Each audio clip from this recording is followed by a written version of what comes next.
And hello everybody, it's Steady Teddy back again with a bit more information on PixARK. So Snail Games USA just released a video on how to tame dinos in the game. So what I'll do is I'll play the video first through and then I'll go back over it with a fine tooth comb and go over in a bit more detail. I hope you enjoy.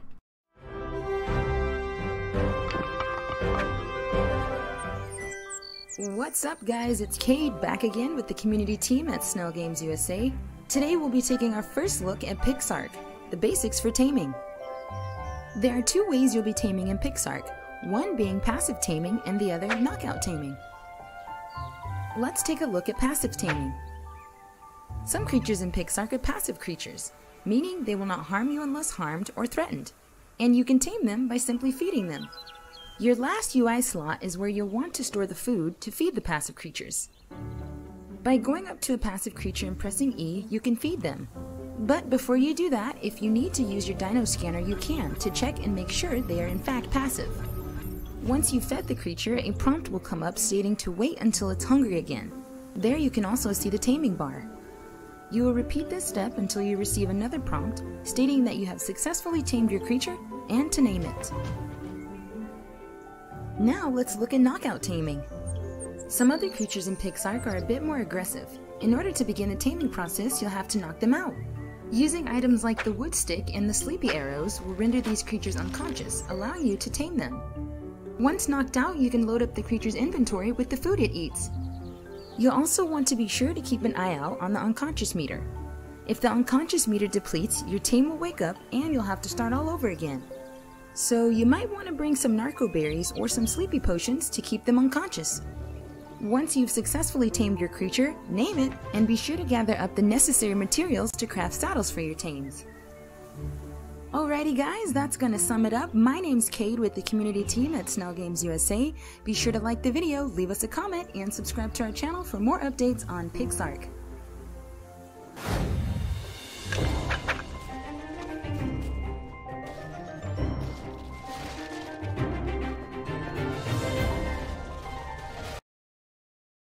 So then guys, now we've seen the normal trailer, let's go through in a bit more detail. So as we pause it here guys, you can see that it's some sort of like dino scanner. You can see that it's a level 28 Bronto, that it's tameable, that it's of a passive nature I assume. I don't think it would be a passive tame, but I think it's a passive nature. That it's a female, that it's in its wild state, not a tame state. I wonder if grasslands mean where it can spawn, I'm not sure.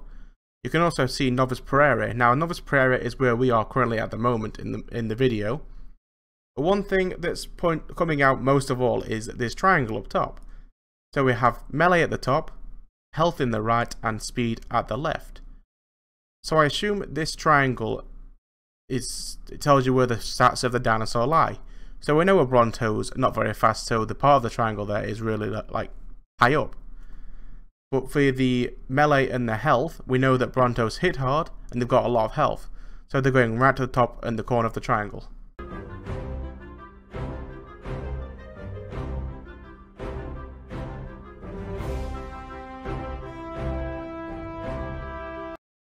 Oh, as well, one second guys, this is pretty cool. So there's definitely had confirmation now of drops being in PixARK. And like normal Ark, there's different colours of drops for different levels and rarity of items. So at least we know that's confirmed now. And just looking at these Arges, it looks like they have the TLC2 vultures in. Vultures, I mean Arges. Wow, I'm getting terrible today. If you look at the beak of them, they're more like pointed like a vulture. So I wonder if they've incorporated the TLC dinos into PixARK straight away.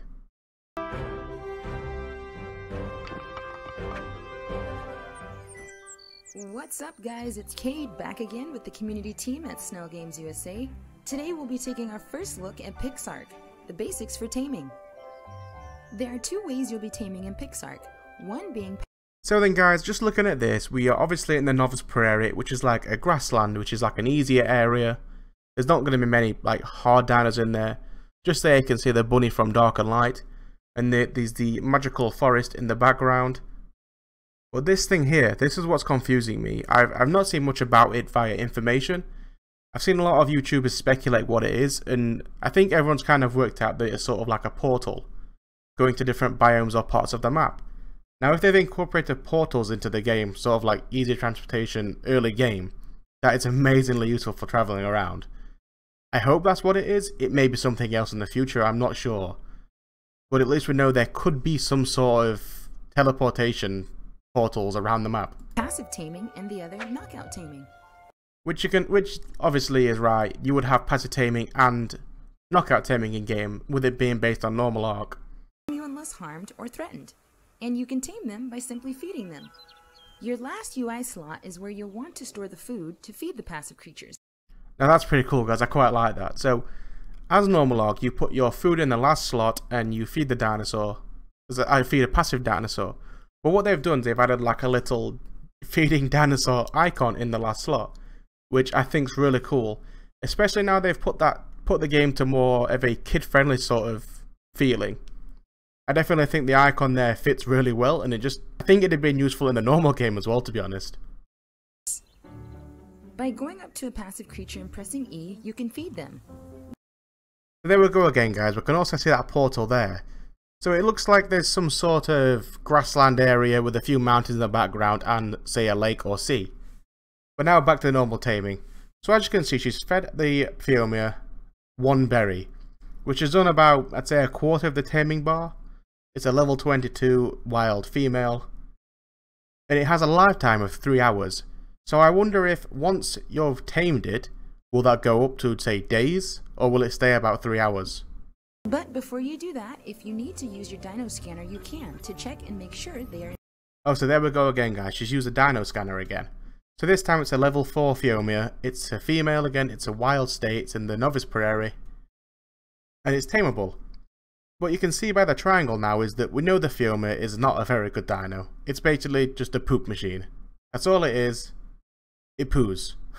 Like all the time, it just poos. And it's good for farming. That's the main part of it, for farming using with dung beetles. But what it's showing is that the Phiomia has literally terrible stats.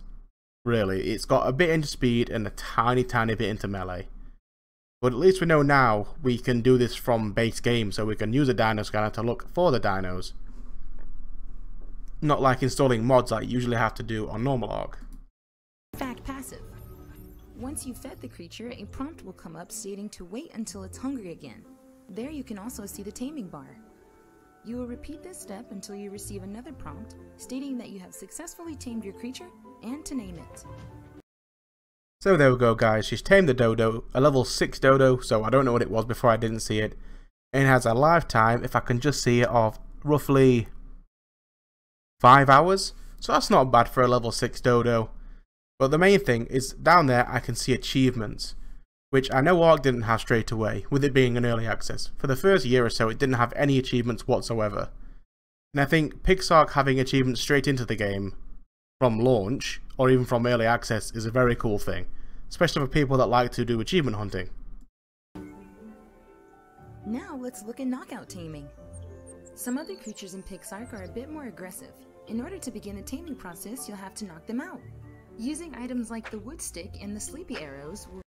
So what she said then, guys, you can knock obviously the knockout items with the wooden stick, which is like a wooden club in normal Ark, and a thing called a sleepy arrow, which is obviously a narcotic arrow. But I find it really cool they've put it towards more of a kid-friendly sort of game as well by calling it a sleepy arrow. I think that's smart how they've used that, and it sounds a lot better actually. Render these creatures unconscious, allowing you to tame them. Once knocked out, you can load up the creature's inventory with the food it eats. So there we go, guys. Now we get a glimpse of sort of what's in her inventory. So you can see that looks a bit like hide. You have your raw meat, your berries. That's obviously the water pouch thing. There's some saddles, wood, flint, dirt, looks like coffee beans, string or fibre, some boots, and these are the arrows. So I assume that one there is just a normal arrow. That is like an ice arrow, I think. It sort of looks like one. And that here is your sleepy arrow. I like how they've used it as green to show that it is a narcotic arrow. So yeah, pretty much. And then here we look at the stats of the dinosaur. So you can see it's got 254.4 health, 450 stamina, Holy hell, 741 weight. That's a lot for a Triandon straight away. 125 melee, 100 movement speed, so they're capping it out like they did with normal Ark, and the torpidity. So yeah, that's quite a lot of weight for a Triandon. You'll also want to be sure to keep an eye out on the unconscious meter. If the unconscious meter depletes, your team will wake up and you'll have to start all over again. So if I pause here again as well, guys, it says there's a lifetime of 15 hours, which is obviously pretty good. It's not amazing that it only lasts for 15 hours, but then again, will it go up once you've tamed it? We just don't know. We don't know it yet. You want to bring some narco berries or some sleepy potions to keep them unconscious. So I like that even more now. So they have the sleepy arrows and a sleepy potion now. So obviously the sleepy potion is like a narcotic. You have your stimulants and your narcotics. Obviously a sleepy potion is one of them. But I do like how they've called it a sleepy potion. Once you've successfully tamed your creature, name it and be sure to gather up the necessary materials. So then, yes guys, what I could see roughly just then, if we try and rewind back a little bit. Once she tamed it, you can see the lifetime went up a little bit, up to 1 day and 6 hours. So yes, once you tame a dinosaur, its lifetime definitely increases by quite a lot. So then guys, I know it's only a short, sweet video, but I hope you enjoyed. And if you leave any information what you think on PixARK or what you think of the game down in the comments below. Anyway guys, this is Teddy, and I'll catch you all in the next video. Bye bye.